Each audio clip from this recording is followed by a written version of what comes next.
Kalau kalian lebih ke PKPA-nya nih, kalau gue mungkin ngasih gambaran waktu awal-awal banget nih masih modul pembekalan ya sebelum PKPA. Itu kan waktu kalau gue ya modul pembekalan PKPA itu kayak satu hari tuh bisa ngajain belasan kasus ya kan. Kalau gue tuh KBL ya, question based learning.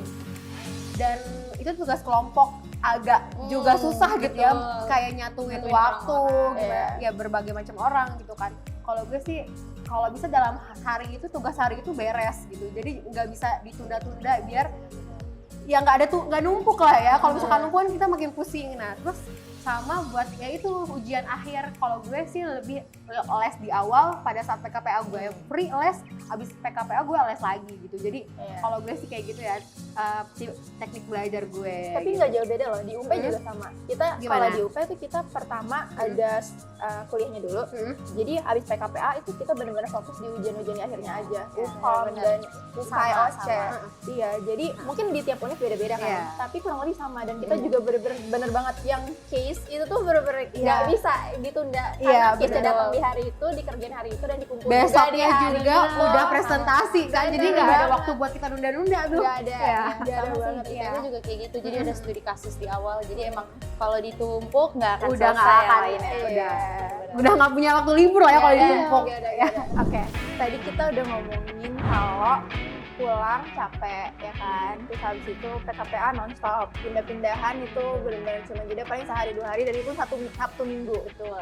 Tapi nggak cuma tentang apoteker, kalau kita nge-review balik sedikit nih ke zaman S1, gimana sih cara kalian nih ngebagi waktu antara ketika ada praktikum, terus kuliah juga, terus mungkin ada kuis atau ujian mendadak, terus mungkin ada acara di luar dari akademik juga, itu gimana sih cara kalian ngaturnya? Mungkin Nadia dulu boleh? Kalau gue ya, waktu pas S1, kan menurut gue ternyata kalau di kelas balik waktu S1 tuh pusing tuh karena praktikum aja ya, nggak terlalu seberat sekarang yang kayak udah terjun lah gitu ya ibaratnya. Terus kalau waktu dulu tuh kalau gue bagi waktunya nih antara kuliah, ya udah kuliah. Kalau praktikum tuh kan ada laprak, ada jurnal kalau gue gitu kan. Ngerjainnya tuh sambil main, jadi tuh nggak terlalu berasa yang kayak aduh berat banget nih sendirian di kamar mau ngerjain segala macam kayak gitu. study cafe gitu mungkin. Iya, sama teman-teman. Jadi tuh nggak terlalu begitu berasa berat gitu. Jadi ya udah kerjain sama teman-teman di hari weekday, terus hari weekendnya kalau gue karena gue di Bandung dan rumah gue di Banten pulang. Sama. Ini tim jadi ngecharge itu ketemu mama papa. Sama Gitu. banget. Ini juga tiap weekend pulang kan di Bandung kan. Jadi tiap weekend pulang ketemu sama papa ya. Terus kalau nugasnya tuh sama kayak Nadia juga. Jadi bareng teman-teman, jadi kerasa ada temen ngobrol. Kalau stres tuh nggak stres sendirian gitu loh. Terus paling gue tentuin kayak minimal hari ini tugas apa yang harus selesai. Walaupun nggak saklek banget ya, cuman seenggaknya tugas yang ini harus udah kepegang gitu, udah ada progres lah. Kalau lu gimana? Sebenarnya kalau ngomongin tentang keluarga itu pasti ketemu sih. Karena maksudnya kalau gue kebetulan ngekos, mungkin teman-teman ada yang relate ngekos juga ya. Itu dan kalau weekend itu kadang memang suka ketemu juga, tapi kadang ada keluar kota juga, jadi nggak bisa ikut juga sama. Akhirnya aku ikut di mungkin kegiatan-kegiatan eksternal dari di luar akademik buat pelipur lara dari stres ya. Entah itu ikut komunitas-komunitas beauty yang bisa bikin kita dapat banyak insight baru juga tentang apa sih tren-tren yang ada sekarang gitu kan. Jadi dari sana aku jadi punya kesibukan yang lain, dan cara bagi waktunya itu ya tentu tadi setuju sih, kayak maksudnya kita nyicil ya, jadi nggak yang istilahnya deadlineer banget gitu kan. Kalau deadlineer tuh pasti udah numpuk banget, itu bakal prestasi banget sih.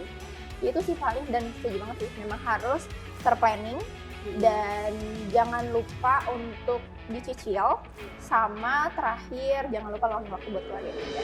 Tapi kalau misalkan biasanya kan kita kan suka lupa makan, lupa istirahat gitu. Biasanya lo gimana bagi waktunya?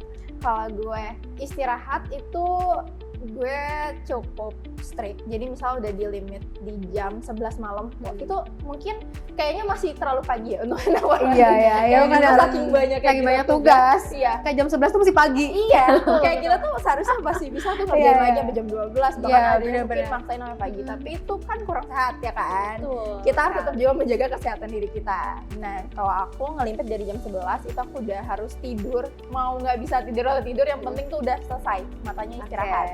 Terus atau kalau memang susah tidur, ya bolehlah sesekali nge-scroll ya atau Iya. apa. Tapi pastinya tuh udah ngantuk sih di jam-jam segitu. Iya. Terus kalau misalnya ngomongin tentang makan, itu kebetulan aku anaknya emang laparan sih. Jadi itu ya. Nggak akan kelewat lah ya Kak. Jadi itu nggak akan menjadi masalah. Bahkan semakin aku banyak kegiatan, semakin Makin banyak makan ya. Oke. Makin stres jadi makin Iya, pengen makan ya. oke. Beb. Jadi kalau makan sih aku nggak masalah, tapi kalau istirahat itu aku akan memulai kebiasaan baik sih sekarang. Kalau kalian, nggak mau harus iya kayak kalau kalian gitu gimana? Kalau gue karena di Bandung itu makanannya enak-enak, Iya. jadi tuh nggak pernah kelewat makan. Dan kebetulan kosan gue tuh sama temen-temen rame, jadi kayak kita tuh kalau makan selalu kayak ayo makan bareng Iya. gitu. Terus kalau misalnya jaga Itu seru kesehatan kali ya, kalau kesehatan karena ya balik lagi ya, di Bandung itu banyak yang murah dibanding Jakarta. bener. Kayak temen-temen ya, kayak pilates, yoga, itu kayak setengah harganya ya kalau di Bandung. Jadi kalau gue tuh jaga kesehatan ya ikutan tenis, pilates, yoga gitu. Terus ya kalau tidur nggak nentu sih, kan kalau lo bener-bener jadwal ya jam 11. Iya. Kalau gue ya udah setidurnya gue aja. Tapi itu juga baru akhir-akhir ini sih ya guys, nggak yang kayak si strict itu banget juga Oke. enggak. Tapi Tapi bentuk kayaknya kebiasaan baru iya, ya. tapi jadinya enak loh. Jadi bangun pagi tuh kayak lebih Fresh ya. Iya, Oke. lebih fokus gitu. Walaupun sebenarnya sekali juga begadang-begadang juga sih. Iya. Ya gimana ya laporan Kalau nggak mau gitu ya. Iya, benar. Iya. Tapi tadi di Bandung kayak ada olahraga juga. Iya. Kamu yoga, pilates gitu. Yes. Kalau Bella apa? Biasanya kalau di ITB itu kan ada saraga ya, sarana olahraganya. Jadi Oke. kadang biasanya aku diajakin temen aku kayak, yuk kita lari, karena ada trek larinya. Dan kebetulan untuk mahasiswa juga gratis kan. Oh iya. Jadi enak. Kalau misalkan kelasnya siang nih, ya udah pagi-pagi kita ke sana dulu, kayak gitu sih. Tapi keren loh, dia suka lari. Aku nggak suka. Ih, sama kayak nggak lari juga, gak sanggup. berjalan-jalan. Iya, jogging dibanding aja. lari kayaknya aku lebih prefer ke yoga ya. Iya ya kan Jadi ya kita kayak lebih ke healing. kayak menenangkan hati, Iya. fleksibilitas. Iya. Buang nafas. Memfreshkan otak. Oke. Iya, paling gitu sih. Kalau aku ya, biasanya kalau soal tidur, Oke. kalau aku tuh biasanya sebenarnya sengantuknya aja sih. Cuman Oke. ada limit, cuman limitnya juga nggak yang saklek banget harus jam segini udah tidur, tapi kayak udah jam 12 nih, jangan lama-lama lagi gitu. Biasanya aku kayak gitu sih kalau soal tidur. Pasti sih. Karena kalau tidur tuh tergantung ya, tentatif deh. Iya, Iya, iya, kita benar, kerjain benar, iya. ada apa atau gimana. Lain jam tidur. Tadi kayaknya sempat kesinggung kita nyoba pilates, Yes. yoga, itu kan pasti ketemu orang-orang baru kan. Benar. Ya kan, habis itu kayak ketemu circle baru. Kira-kira kalian ikut komunitas eksternal juga gitu nggak sih di lingkungan kalian, atau mungkin di kampus ada yang kalian ingin kasih tahu nih ke teman-teman lainnya? Kalau gue sih sebenarnya eksternal enggak, gue cuman kayak di himpunan di dalam kampus aja. Oke. Cuman kalau buat gue, buat teman-teman di rumah nih ya yang lagi S1 farmasi dan awal-awal gitu kan, ya bagusnya ikut ya himpunan di luar. Karena yang pertama kan di SMA itu ya, berarti kan kita SMA ya sebelumnya ya. Iya. Masih sekolah. SMA tuh kayak nggak diajarin caranya berorganisasi, caranya bikin event yang besar gitu. Jadi adanya himpunan itu kayak bikin bayangan, oh kita tuh harus nge-planning suatu kegiatan tuh A, B, C, D, E loh gitu. Kayak ya hard skill, soft skill yang nggak sempet kita pelajari itu di SMA itu dipelajari di himpunan sih, di organisasi manapun ya di luar. Skalanya beda ya. Iya, lebih besar. benar. Terus juga kita nyari gestarnya tuh gencar-gencaran. Iya, dan nyari duitnya sih yang lebih tepatnya. Cara belajar dari duitnya. Iya, bener. Yes. Gue juga Kamu apa? lewat himpunan, terus kayak kepanitiaan kampus lah, paling biasanya kayak gitu. Tapi kalau yang eksternal juga kebetulan ya dulu nggak nyoba, cuman emang benar bagusnya yang masih kuliah dicoba sih. Iya. Oh, lu kayaknya nih lebih Kayaknya ke nih, banyak kayaknya eksternal. banyak nih ya Iya. eksternal ya. Eksternal. Iya. Karena mungkin kalau teman-teman yang di farmasi familiar sama organisasi Ismufarsi, atau mungkin kalau mungkin kita yang udah di apoteker familiar juga sama IAI ya. Kita punya organisasi yang memang kayak apa ya, officialnya gitu, IAI, Ikatan Apoteker Indonesia.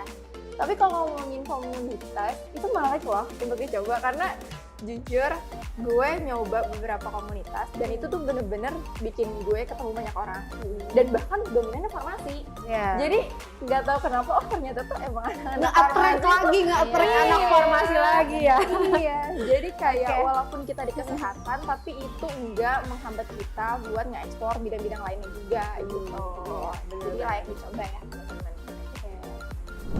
Udah jam segini nih, kita mau lanjut PKPA di Swipe RX kan ya? Oke, jadi mungkin segitu aja ya teman-teman obrolan hari ini dan semoga sangat bermanfaat buat teman-teman di rumah. Tapi jangan lupa like, Komen, subscribe, dan share. Dan sampai jumpa di episode Informasi berikutnya. Dadah!